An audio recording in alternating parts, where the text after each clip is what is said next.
आज एक ख़त जाते जाते जो है मंसूर अली शाह ने लिखा, यया अफरीदी साहब तो अब चीफ़ जस्टिस बन गए हैं, तो सीनियर मोस्ट जज होने के बावजूद चीफ़ जस्टिस नहीं बन सके हैं और शायद उसमें वो फ़ैसला भी किसी हद तक कारफरमा है।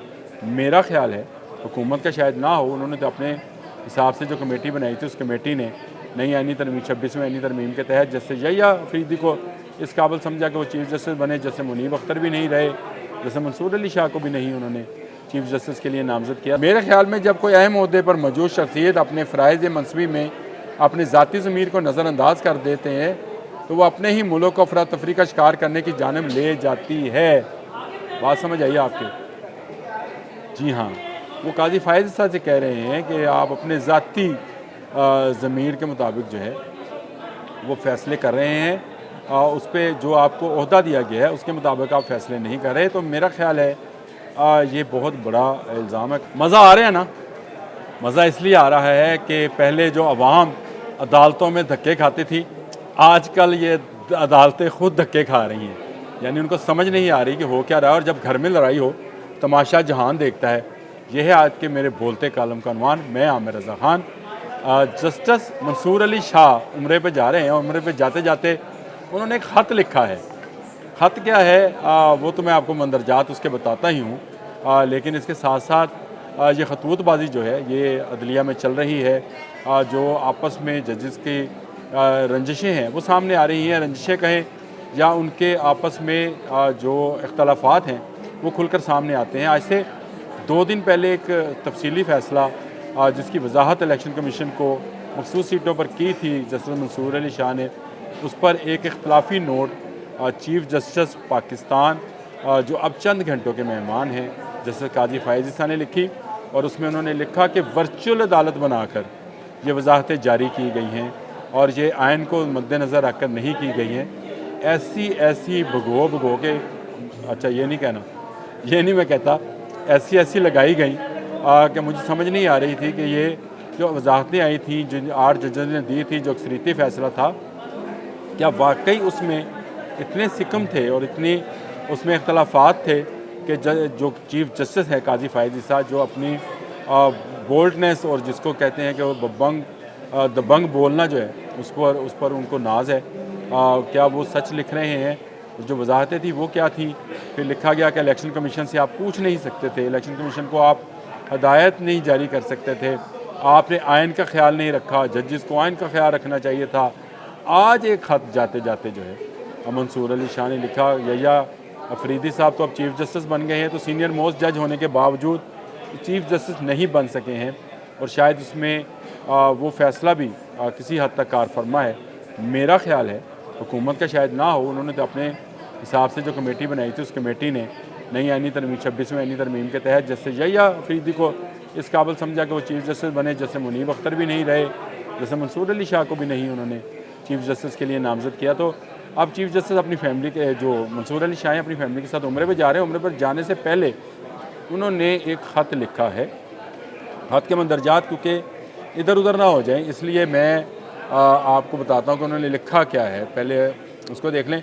हाँ, एक बात और, इस ख़त में उन्होंने एक अंग्रेज़ी नावल का जो इसका नाम है a man for all season, ये रॉबर्ट बोल्ट का नावल था। ये तकरीबन आज से 80 साल पहले, 80-90 साल पहले लिखा गया। इस पर ड्रामे बने, फ़िल्में बनी, डॉक्यूमेंट्रीज़ बनी, और इस नावल में कुछ किरदार ऐसे थे कि स्टेट्समैन जो था, वो जो उस वक्त का बादशाह था जिसका उसने नाम लिखा है, वो शादी करना चाहता था खिलाफ़ कानून। पोप जो था, जो उस वक्त कानून का सबसे बड़ा रहबर और सबसे बड़ा रहनुमा समझा जाता था, उसने उसको इस शादी की इजाज़त दी। पहले बीवी को तलाक दी जो कि ईसाईयत में मना है, और तलाक के बाद उसने दूसरी शादी की इजाज़त दी, ये भी मना है।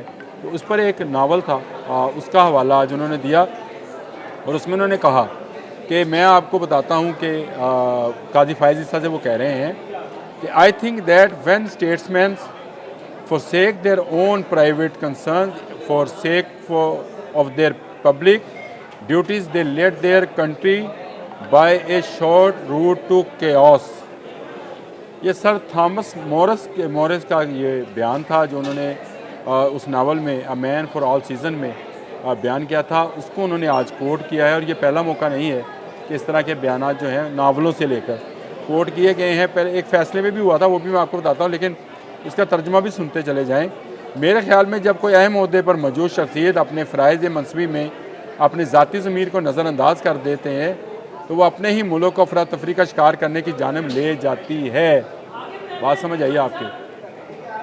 जी हाँ, वो काजी फ़ायज़ साहब से कह रहे हैं कि आप अपने ज़ाती ज़मीर के मुताबिक जो है वो फ़ैसले कर रहे हैं, उस पे जो आपको ओहदा दिया गया है उसके मुताबिक आप फ़ैसले नहीं कर रहे। तो मेरा ख़्याल है ये बहुत बड़ा इल्ज़ाम है। काजी फ़ायज़ साहब एक ऐसे जज हैं जिन्होंने चीफ़ जस्टिस में तौसीक़ को ठुकराया है और उन्होंने आखिरी दम तक, आज के दिन जब उनका आखिरी दिन है और कल या परसों जो है, परसों शायद वो हलफ उठा लेंगे, 26 तारीख को उन्होंने हलफ उठाना है, कल आखिरी दिन है।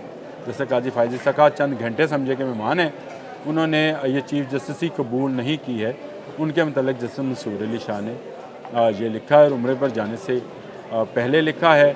और इससे पहले मैंने काजी फ़ायज़ साहब का आपको बताया कि उन्होंने भी जो लिखा था जस्टिस मंसूर अली शाह पे। तो ये जजेस के अख्तलाफात जो घर के अंदर के अख्तलाफात हैं, जब बाहर आते हैं तो इसी तरह ढंढोरा पिटता है। आवाम इसमें चस्के ले रही है, यूट्यूबर ज़्यादा चस्के ले रहे हैं। जो यूट्यूब पर ब्लॉग करने वाले लोग हैं वो ज़्यादा चस्केबाजी कर रहे हैं और इधर की लुत्ती उधर लगा रहे हैं, उधर की लुत्ती इधर लगा रहे हैं, आग को मज़ीद भड़काना चाहते हैं। लेकिन मेरा ख्याल है जब 26 को हलफ उठाएँगे जैसे यहिया अफरीदी, तो शायद ये मामला जो है मज़ीद दब जाए। अब एक कुरान का जिक्र भी आ गया अदालत में कि कुरान उठवाऊँगा, ये मामला क्या है ये भी आपको मैं बताऊँ। इस्लामाबाद हाई कोर्ट में एक केस है तौहीन अदालत का, कि अदालत ने कहा था कि बानी PTI से वकला की मुलाकात कराई जाए, जो कि नहीं कराई गई। इस पर एक केस था और इस केस की एजाज़ इसहाक़ खान साहब समाअत कर रहे थे, जस्टिस एजाज़ इसहाक़ खान। आज उन्होंने गवर्नमेंट को और हुकूमत को कहना चाहिए, आड़े हाथों लिया। जो हुकूमती वकील थे उनसे पूछा कि आप क्यों नहीं करवा रहे मुलाकात। उन्होंने कहा कि बानी की जान को ख़तरा है इसलिए नहीं करवा रहे। लॉ एंड आर्डर का मसला बनेगा बानी को बाहर लाने का। लेकिन उस पर जस्टिस एजाज़ इसहाक़ खान डट गए और उन्होंने कहा कि कल आप बानी को पेश करें, अगर आप पेश नहीं करेंगे तो मैं आपको एक मज़ीद तौहीन अदालत लगाऊंगा। आज मैं फ़ैसला लिख कर जाऊँगा, मैं ये कर दूँगा, मैं वो कर दूँगा। बहुत सारी बातें उन्होंने की। अगर आप कहते हो तो मैं सुना भी देता हूँ, लेकिन बात लंबी से लंबी होती जाएगी।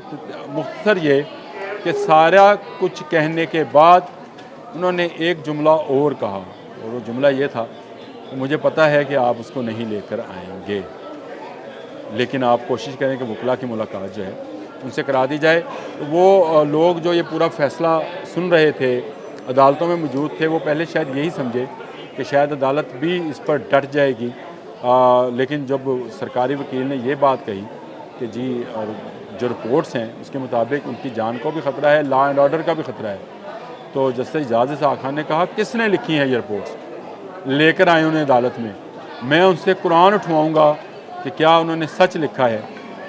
आपको पता है आज से चंद साल पहले तक अदालतों में कुरान उठाया जाता था और कुछ बदबख्त लोग जो हैं झूठे कुरान उठाया करते थे, और जिस पर अदालती लोगों ने ही फैसला किया कि कुरान ना उठवाया जाए। अब एक हलफनामा दिया जाता है, कागज़ दिया जाता है और उस कागज़ के ऊपर लिखा होता है कि मैं अल्लाह को हाज़िर नाज़िर जानकर के गवाही देता हूँ कि जो कहूँगा, सच के सिवा कुछ नहीं कहूँगा।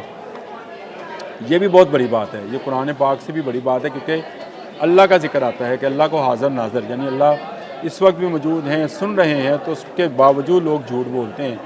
तो कुरान उठाने वाला जो मामला है, जिससे एजाज़ इसहाक़ खान ने दोबारा एक दफ़ा उठवा दिया। देखते हैं ये रिपोर्ट्स लिखने वाली जो एजेंसियाँ हैं उनसे ये कुरान उठवाते हैं या नहीं उठवाते हैं। लेकिन एक मरतबा फिर अदालतों में इस वक्त मामला गर्म हैं। गो बुशरा बीबी की ज़मानत हो गई, वो रहा हो गई, PTI को मुबारकबाद। लेकिन मेरा अपना ज़ाती ख्याल है कि अलीमा खान और उनकी बहन जो हैं, जो इस वक्त पार्टी को लीड कर रही थी, जितने हंगामे हुए उनकी कॉल उन्होंने दी थी, उसकी जगह पर बुशरा बीबी का बाहर आना एक बड़ा यू टर्न, पॉलिसी में कह रहा हूँ, पॉलिसी में एक बड़ा यू टर्न होगा पाकिस्तान तहरीक इंसाफ की उस पॉलिसी में जिसमें इमरान खान को रिहा कराने के लिए एहतजाज किया जाता है। बुशरा बीबी शायद उस तरह के एहतजाज की कॉल कभी नहीं देंगी। आज के लिए इतना ही। अल्लाह।